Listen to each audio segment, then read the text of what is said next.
ये जो फॉलोअर्स बढ़े हैं ना एकदम से, तो ये सब वो लोग जुड़े हैं जो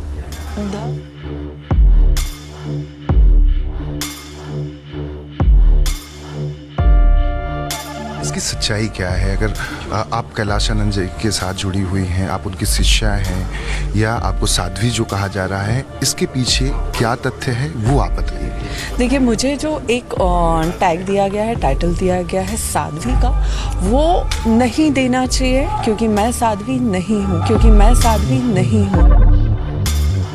मेरा अभी कुछ भी नहीं हुआ। आप देखोगे मेरा नाम भी सिंपल सा है, हर्षा रिछारिया। मेरा तो नाम भी अभी चेंज नहीं हुआ है। अभी मैं भगवा रंग पहन ही नहीं रही हूँ। मैं लेके आई हूँ, मैं पहन नहीं रही हूँ, अब डर की वजह से कि अगर मैंने ये भी पहन लिया तो जो बची हुई बातें हैं शायद वो भी और ज़्यादा होने लगेंगी। आप ये सब जानबूझ के करो। युवा सिर्फ इसका हिस्सा बन रहे हैं अपने कॉन्टेंट के लिए। महाकुंभ दिव्य है, अलौकिक है और इसके साथ साथ डिजिटल भी बना हुआ है। ऐसे में डिजिटल मीडिया का, या कहें कि डिजिटल मीडिया में जिस तरह से लोग चर्चाओं में इस वक्त आए हुए हैं महाकुंभ में, उनमें से एक हैं हर्षा रिछारिया जी, जो कि महामंडलेश्वर कैलाशानंद जी के आश्रम में रुकी हुई हैं, उनकी शिष्या हैं। लेकिन आज इन दिनों अगर 2 से 3 दिनों की बात की जाए तो ये सोशल मीडिया पर काफ़ी चर्चा में हैं।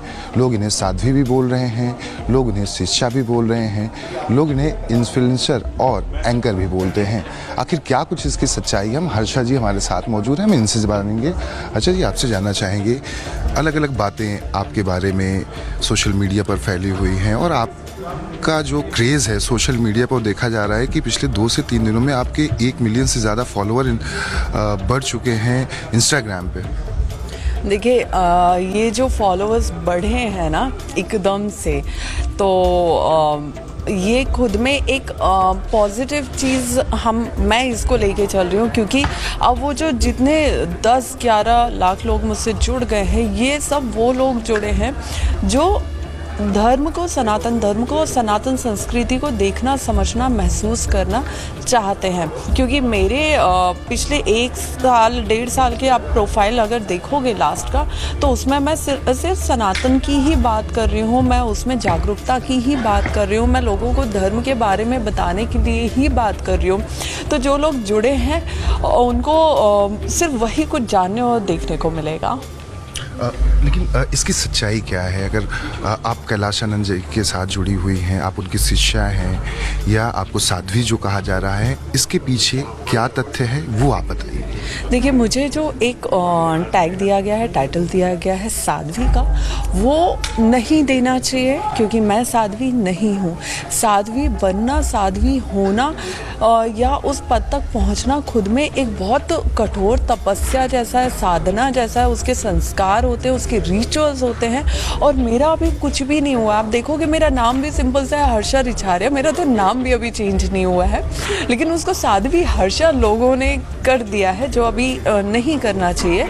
और मैं गुरुदेव की, परम पूज्य गुरुदेव स्वामी आचार्य महामंडलेश्वर कैलाशानंद गिरी जी निरंजनी अखाड़े से, मैं उनकी एक शिष्या हूँ, एक बेटी हूँ। मैंने उनसे मंत्र दीक्षा ली हुई है, गुरु दीक्षा ली हुई है, और उन्हीं मंत्रों का मैं जाप करती हूँ, मैं अपनी साधना करती हूँ। जिस तरह का आपका गेटअप है, क्या इसको देखकर लोग ज़्यादा उत्साहित हैं कि इस वजह से आपको ऐसा साध्वी कहा जा रहा है? आपको पता है, अभी मैं भगवा रंग पहन ही नहीं रही हूँ। मैं लेके आई हूँ, मैं पहन नहीं रही हूँ, अब डर की वजह से कि अगर मैंने ये भी पहन लिया तो जो बची हुई बातें हैं शायद वो भी और ज़्यादा होने लगेंगी, क्योंकि वैसे भी चीज़ें अभी बहुत हाइप पे चली गई हैं।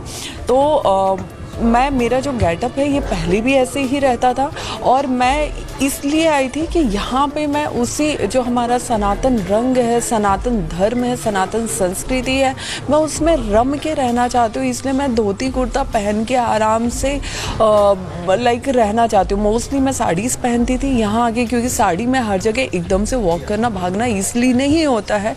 और मेरा वो माइंडसेट था कि नहीं, कुंभ में बहुत भीड़ रहेगी, अगर मुझे कहीं जाना पड़ा, थोड़ा बहुत वॉक करना पड़ा तो साड़ी कंफर्टेबल नहीं होगी। तो मैं अपने लिए कि कंफर्ट जोन को देखते हुए मैं धोती कुर्ता लाई थी। लेकिन अभी वो धोती कुर्ता पे भी वो हो गया कि आप ये सब जानबूझ के करो।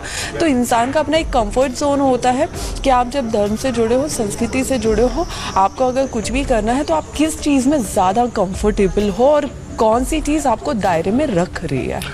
आपके इष्ट देव कौन है, किसे आप ज़्यादा पूछती हैं, पहला सवाल। इसी से संबंधित सवाल कि आपकी जो पुरानी ज़िंदगी थी, आप सोशल मीडिया इन्फ्लुएंसर हैं, एंकर रह चुकी हैं, वो ज़िंदगी और इस ज़िंदगी में अंतर डिफरेंस क्या देखती हैं और कितना कुछ अपने आप में बदलाव देखती हैं। आपके परिवार, आपके दोस्त, आपके रिश्तेदार वो क्या बदलाव देखते हैं जो आपके करीबी हैं? देखिए, मेरे जो इष्ट देव हैं, जो मेरे गुरु भी माना है, पिता भी माना है, भगवान भी है, मैंने अपनी ज़िंदगी मतलब सिर्फ शिव के चरणों में, महादेव के चरणों में समर्पित की हुई है। और मुझे लगता है कि मैं ज़िंदगी में जिन लोगों से भी मिलती हूँ या जुड़ती हूँ, रास्ता वही बनाते हैं, रास्ता वही जोड़ते हैं, उन्हीं रास्तों पे चलने के लिए वो मुझे प्रेरित करते हैं। मुझे सबसे ज़्यादा ज़िंदगी में अगर किसी ने प्रेरित किया है, वो सिर्फ़ और सिर्फ मेरे महादेव हैं। और दूसरी चीज़ कि मेरी जो पुरानी लाइफ थी, जो मेरा प्रोफेशन था और जो मेरा आज मैं कर रही हूँ, वो भी कहीं ना कहीं महादेव की मर्जी के बिना, कहते हैं इस ब्रह्मांड में पत्ता भी नहीं हिल सकता, तो मैं कैसे अपना लाइफ डाइवर्ट कर सकती हूँ और चेंज कर सकती हूँ। तो मैंने उसको छोटा आखिरी सवाल बस। हाँ जी, बोलिए। तो मैंने उसको साइड में करते हुए अभी धर्म से जुड़ना और धर्म को जानना और धर्म को सीखना और धर्म में रहना, ये इसके लिए मैं प्रेरित हुई हूँ। और मुझे इस रास्ते पे भी महादेव और मेरे गुरुदेव। एक आखिरी सवाल, युवाओं को आप क्या कहना चाहेंगे, क्योंकि बड़ी संख्या में युवा महाकुंभ में आ रहे हैं, विदेशी पर्यटक या श्रद्धालु बड़ी संख्या में हैं, जो युवा सनातन धर्म को अपनाना चाहते हैं या सनातन धर्म से थोड़ा दूर हैं, उन्हें किस तरह से आना चाहिए? देखिए, ये बहुत अच्छी बात है कि इस बार के इस भव्य महाकुंभ, पूर्ण कुंभ में युवा बहुत जागरूक होकर इसका हिस्सा बन रहे हैं। लेकिन उससे भी बड़ी बात कि युवा सिर्फ इसका हिस्सा बन रहे हैं अपने कंटेंट के लिए। मेरा सबसे ये निवेदन और अनुरोध है कि आप लोग सिर्फ इसको अपना कंटेंट मत समझिए।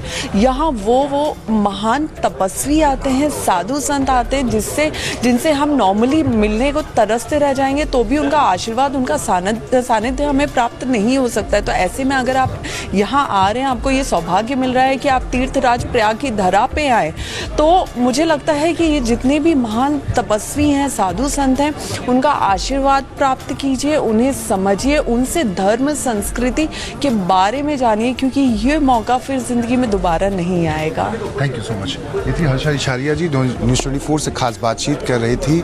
युवाओं को यहाँ पर कंटेंट बनाने के लिए नहीं आना चाहिए, अपने धर्म को समझें, साधु संतों के सानिध्य में रहें और धर्म को कैसे आगे बढ़ाया जाए, सनातन धर्म को कैसे अपनाया जाए, उसको लेकर हर्षा इशारिया ने न्यूज़ 24 से एक्सक्लूसिव बातचीत में अपनी बात रखी है। कैमरा दीपक साथ दीपक दुबे, न्यूज़ 24 प्रयागराज।